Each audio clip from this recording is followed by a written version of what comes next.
everyone, and welcome back to Cricket's Chirps. So I told you all the other day that I was getting the incubator ready for the quail eggs, and that normally I just run it for 24 hours after I turn it on to bring the temperature up, which reads here, and the humidity, and the temperature should be right at 99.9 to 100 degrees, which it's at now. These incubators, a incubator is set to go up to 100 degrees, which is what it's supposed to be at. 99.9 is usually what it ends up at, which is perfect for what it has been for my quail eggs. And I get almost 100% hatch rate for my quail eggs. I get pretty darn close every time. And usually when I open up the quail eggs that didn't hatch, it's because they weren't fertile. That's the only reason they didn't hatch. It was just a non-fertility thing. So the thing is as you may have all noticed, a few days have gone by instead of 24 hours that I did not put my eggs in. It had nothing to do with my humidity not reaching the 45 to 50% and my temperature. The incubator's been ready for a few days. What did happen is I normally start collecting my eggs in these little containers, both my celadon, which are the little, I'll show you one here. The celadon are these little blue eggs, really pretty little blue eggs. And then my Catornix, some people call them the Manchurian, some call them the Italian, which are my little light colored Catornix quail.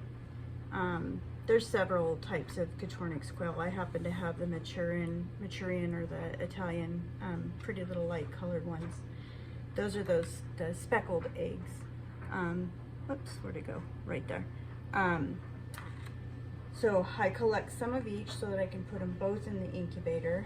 They both run about 17 days, so you can hatch them together.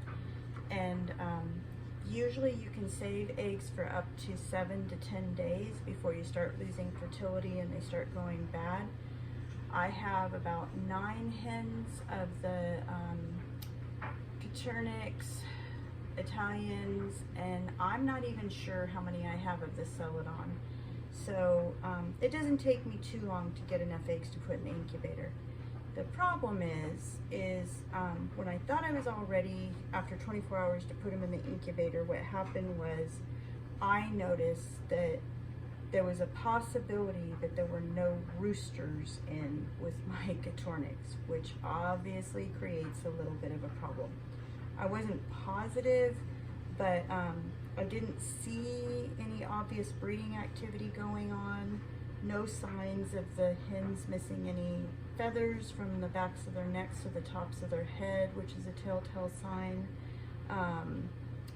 Actually, they didn't have any feathers missing off of them anywhere. And I didn't hear any of their pretty little crowing going on in there. And all of that was going on in the celadon cage. So I didn't want to take the chance. So I took 2 roosters from my bottom cage and I put them in with my Catornix for a few days just to not take any chances. And so what I'm gonna do, even just to have even less chance of a low hatch rate, is I have enough blue eggs of the celadons that I'm gonna try to put the majority of blue eggs in the incubator. And then I'm going to take the freshest, the most recent of the Catornix quail eggs, little speckled ones, and put them in the incubator, because I'm pretty sure the first ones I had saved aren't going to be fertile. So that's just letting you know why it took me so darn long to get this process started. So now, here we are on step 2, video 2 of our incubator. So we have had it set up. You guys saw the first video. If you didn't, you can go back to it of what we did for setup. Now what I do is I take the top off. Some people may not do it this way. They might worry about the temperature and humidity going down too much. I don't worry about that because I want to get my eggs all in the turner correctly.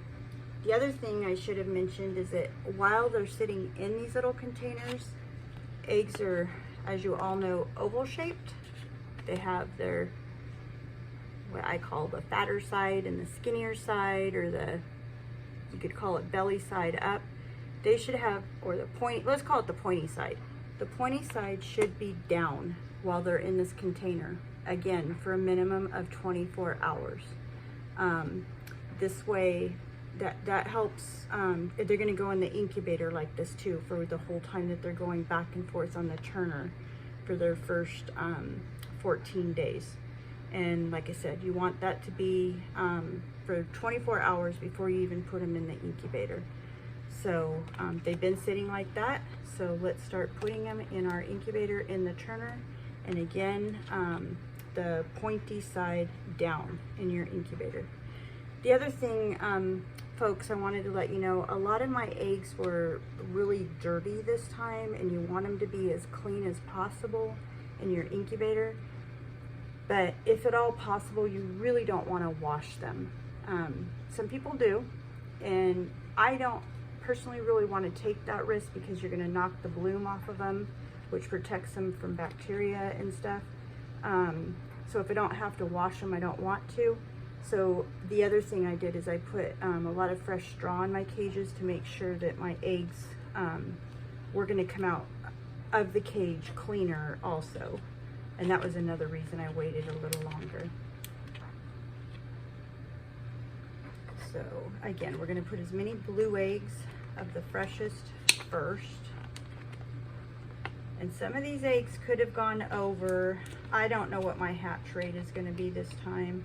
I also ended up with a curious, you guys may remember my last hatching last season. I found a little white speckled egg out in my yard. It ended up being a California quail. I once again found a little white egg out in my yard. Now this could be from one of my quail.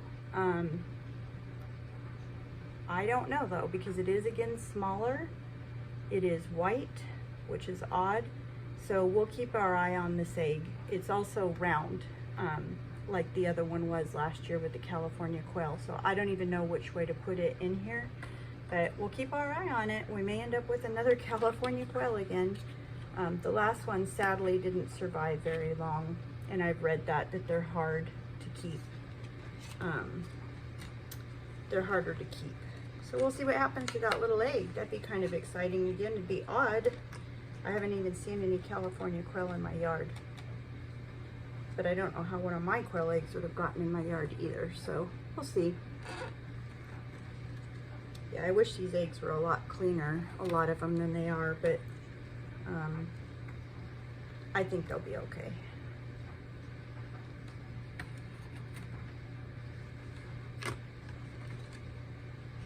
Again, I'm going to put the cleanest ones in that I can find.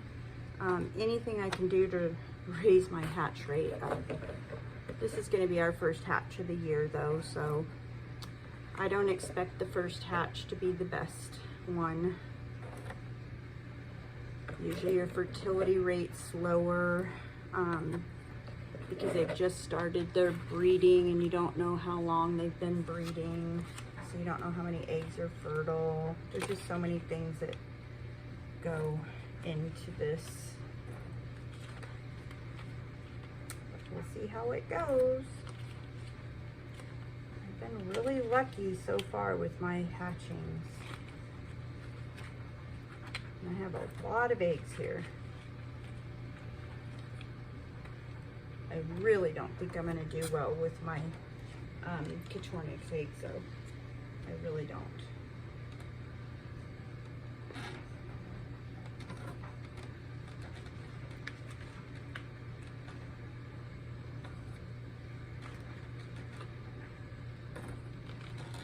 I'm going to put some of these that I just collected of the Quichornix, because if any are fertile at all, these are going to be them.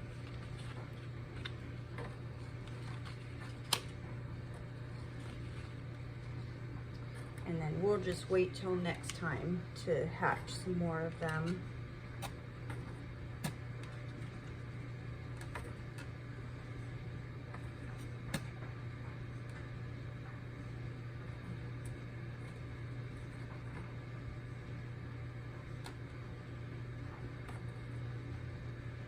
Again, pointy side down.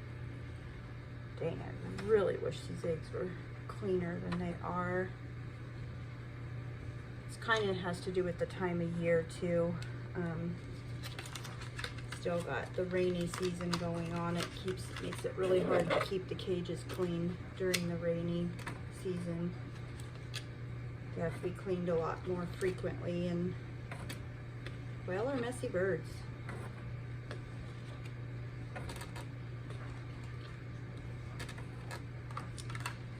Okay, so those are all the newest eggs.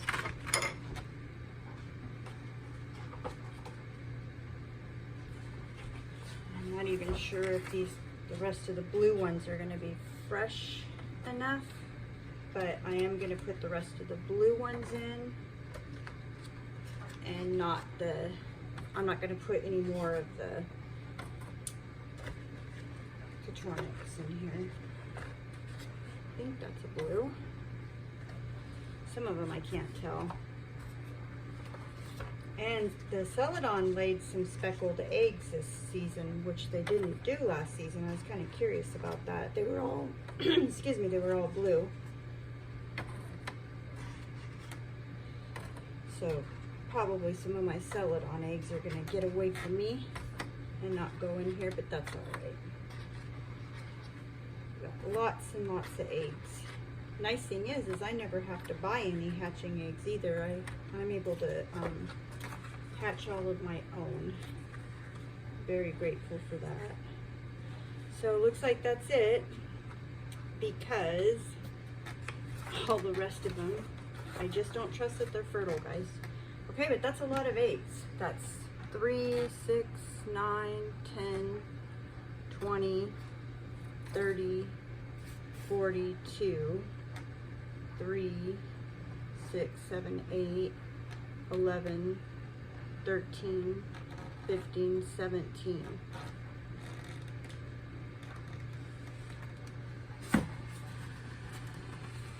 Okay. So 57. 57 eggs.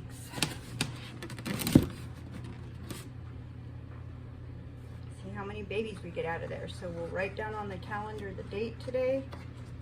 In 14 days they'll go on lockdown, which is when they'll come out of that turner and go onto the floor of the incubator. And then 3 days after that they should hatch.